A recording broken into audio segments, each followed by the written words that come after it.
As we sit around and wait for a new Rune Factory entry, there must be something for fans of action and farming games to enjoy. Well, developer Twin Heads isn't one to make us wait, as they have created an indie approach to the genre with Kitaria Fables. And although it may seem light in comparison, there's a grand farming adventure that awaits those who take on this perfect appetizer.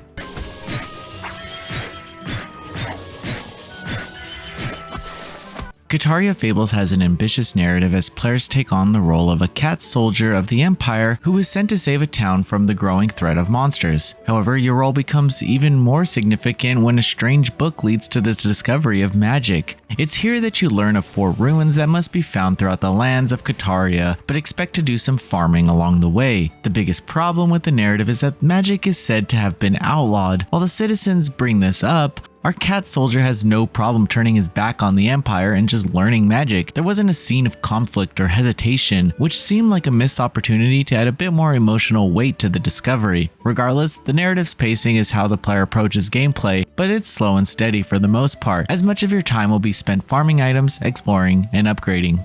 Players are free to explore and fight at their leisure. However, item management becomes necessary early on, given that space is limited. It's not unknown for this genre, but I felt like the storage feature could have been better handled. Tools take up room in your inventory, which is a bit of overkill considering the sheer amount of items and materials there are to collect. In fact, you can get pretty far into upgrading without even touching the narrative missions, and in many ways this is needed. Upgrades require a specific number of items and materials collected from enemies. Sure, there are farming aspects in the sense that you can grow crops, but a lot of the farming you'll do will be killing a specific number of enemies on the field to obtain one of their dropped items. The list of upgradable systems is vast, and they're all tied to item collecting, making this adventure a long one if you want to see the more significant systems. However, fans of the genre will recognize the game loop of farming and selling crops for money to purchase or build new items. This makes farming something that should be on your mind at all times, but you'll need to upgrade your storage first by collecting materials to hold an abundance of crops used to complete future missions or sell them. There's really no wrong way to approach this game, as you can play mission by mission or spend a few hours focused solely on item collecting to upgrade your equipment in order to become a powerhouse in the fields. Magic is also tied to item collecting, which can be equipped to a character in 4 slots. The magical abilities are heavily needed in later battles,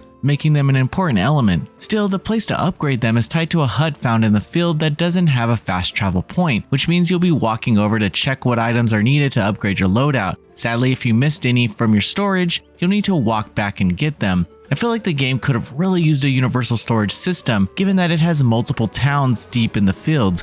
Further, a fast travel warp should be added outside of your farmhouse, limiting the backtracking required from your storage to wherever you're going next. There's so many strange quality of life exclusions in this adventure that tad the overall runtime. Thankfully, missions are properly detailed in the menu, so you'll rarely be unsure of what to do next. Further, the action system is kept tight and responsive, allowing you to dive out of attack animations and avoid enemy hits. If you feel like it's getting repetitive, you probably should equip new skills for your character. Whether you're exploring dungeons or out in the field, enemies can get overwhelming. They're easy enough to take on one at a time, but when they group up on you, it's a different story. There are also boss type enemies that provide the items needed for powerful upgrades. The list of enemies is rather extensive, but their skills all seem to be similar. Still, I like the elemental damage system, making fights a little more strategical. All of these systems amount to an adventure that is a time investment. This isn't one to rush through, but you aren't held back if that's what you want to do. Those who will have the most fun will be the ones who spend a few hours farming items, upgrading their equipment, and taking down endless swarms of enemies. There's also a 2-player mode, which is wildly fun and speeds up the item farming since you can take down enemies quicker.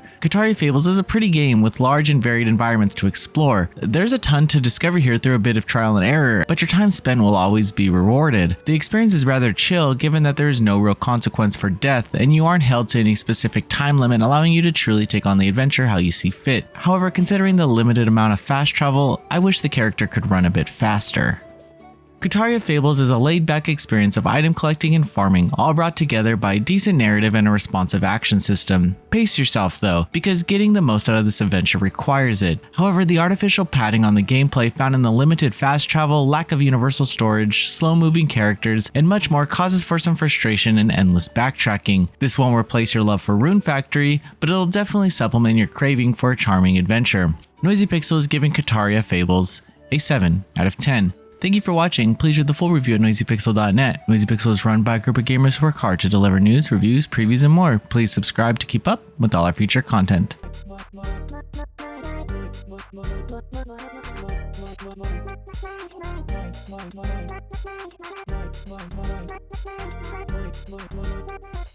Noisy Pixel.